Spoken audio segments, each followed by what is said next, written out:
നമ്മൾ തയ്യാറാക്കാൻ പോകുന്ന ഒരു മിക്സ്ഡ് ഫ്രൈഡ് റൈസ് ആണ്.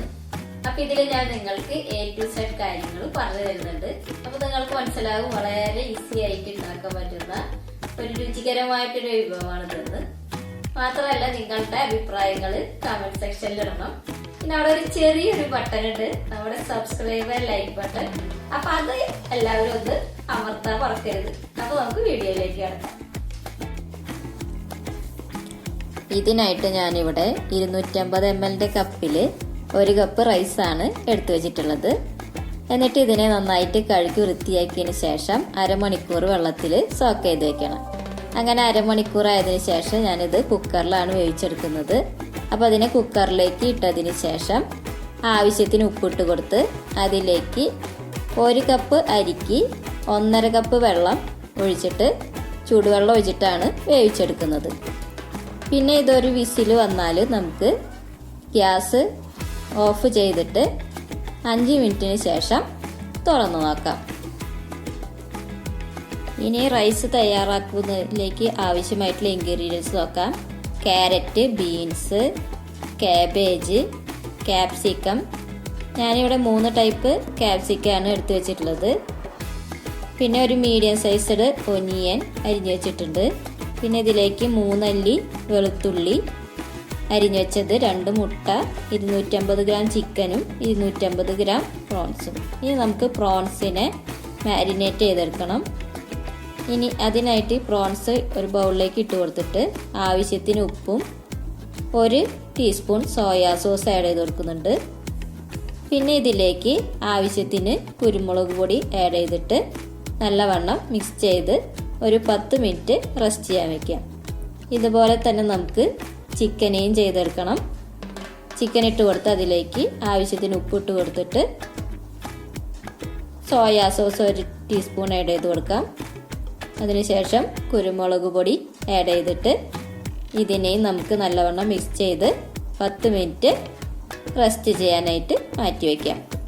അടുത്തതായിട്ട് നമുക്ക് എഗ്ഗിനെ സ്ക്രാമ്പിൾ ചെയ്തെടുക്കണം. അതിനായിട്ടൊരു പാനിലേക്ക് എഗ്ഗ് ഒഴിച്ചു കൊടുത്തതിന് ശേഷം നമുക്ക് നല്ലവണ്ണം അതിനെ നമ്മൾ കുത്തി പൊരിച്ചെടുക്കാന്ന് പറയില്ലേ, അതേപോലെ നമുക്ക് എഗ്ഗിനെ നന്നായിട്ട് കുത്തി പൊരിച്ചെടുക്കണം.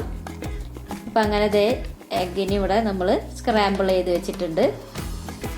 ഇനി നമുക്കൊരു പാത്രത്തിലേക്ക് 2 ടേബിൾ സ്പൂൺ ഓയിൽ ഒഴിച്ചു കൊടുക്കാം. ഞാനിവിടെ സൺഫ്ലവർ ഓയിലാണ് ഒഴിച്ചു കൊടുക്കുന്നത്. എന്നിട്ട് നമ്മൾ നേരത്തെ മാരിനേറ്റ് ചെയ്ത് വെച്ചിരിക്കുന്ന പ്രോൺസ് ഇട്ട് കൊടുത്തിട്ട് നമുക്ക് ഇതിനെ നല്ലവണ്ണം ഫ്രൈ ചെയ്തെടുക്കണം.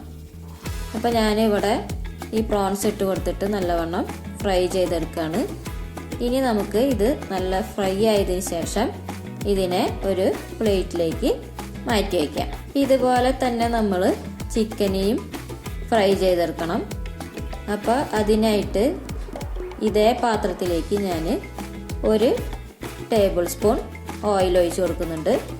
എന്നിട്ട് നമുക്ക് ഈ ചിക്കനെ ഇതിലേക്ക് ഇട്ട് കൊടുത്തിട്ട് നല്ലവണ്ണം ഫ്രൈ ചെയ്തെടുക്കാം. അങ്ങനെ ഇതും ഫ്രൈ ആയതിനു ശേഷം നമുക്ക് ഒരു പാത്രത്തിലേക്ക് മാറ്റി വയ്ക്കാം. ഇനി ഇതേ പാത്രത്തിൽ തന്നെയാണ് നമ്മൾ വെജിറ്റബിൾസ് വേവിച്ചെടുക്കുന്നത്. അതിനായിട്ട് ഇതിലേക്ക് 1 ടേബിൾ സ്പൂൺ ഓയിൽ ഒഴിച്ചു കൊടുത്തതിന് ശേഷം അരിഞ്ഞു വെച്ചിരിക്കുന്ന വെളുത്തുള്ളി ഇട്ട് കൊടുക്കാം. എന്നിട്ട് ഇതിന് നമ്മൾ ജസ്റ്റ് ഒന്ന് മൂപ്പിച്ചെടുക്കണം. അതിനുശേഷം ഇതിലേക്ക് നമുക്ക് സവോള ഇട്ട് കൊടുക്കാം. ഈ സവോളയിലേക്ക് ഞാൻ അല്പം ഉപ്പ് ആഡ് ചെയ്ത് കൊടുക്കുന്നുണ്ട്. പിന്നീട് നമുക്ക് ഇതിലേക്ക് അരിഞ്ഞു വെച്ചിരിക്കുന്ന ബീൻസ്, ക്യാരറ്റ്, കാബേജ്, പിന്നെ ക്യാപ്സിക്കം ഇതൊക്കെ ഇട്ട് കൊടുത്തിട്ട് നല്ലവണ്ണം മിക്സ് ചെയ്തെടുക്കാം. അതിനുശേഷം ഇതിലേക്ക് നമുക്ക് സ്പ്രിംഗ് ഓനിയൻ ഇട്ട് കൊടുക്കാം. ഇനി ഇതിലേക്ക് ഫ്രൈ ചെയ്ത് വെച്ചിരിക്കുന്ന പ്രോൺസും ചിക്കനും ഇട്ട് കൊടുത്തിട്ട് നല്ലവണ്ണം മിക്സ് ചെയ്തെടുക്കാം. എന്നിട്ട് സ്ക്രാമ്പിൾ ചെയ്ത് വെച്ചിരിക്കുന്ന എഗ്ഗും കൂടി ഇട്ട് കൊടുത്തിട്ട് ഇതിനെ നല്ല രീതിയിൽ മിക്സ് ചെയ്തിട്ട് ഇതിലേക്ക് 1 ടീസ്പൂൺ ടൊമാറ്റോ സോസ് ആഡ് ചെയ്ത് കൊടുക്കാം. അങ്ങനെ അതിന് ശേഷം വേവിച്ച് വെച്ചിരിക്കുന്ന റൈസ് കുറേശ്ശെയായിട്ട് ഇട്ട് കൊടുക്കണം. അങ്ങനെ കുറേശ്ശെയായിട്ട് ആ റൈസ് ഇട്ട് കൊടുത്തിട്ട് നല്ലവണ്ണം മിക്സ് ചെയ്തെടുക്കാം.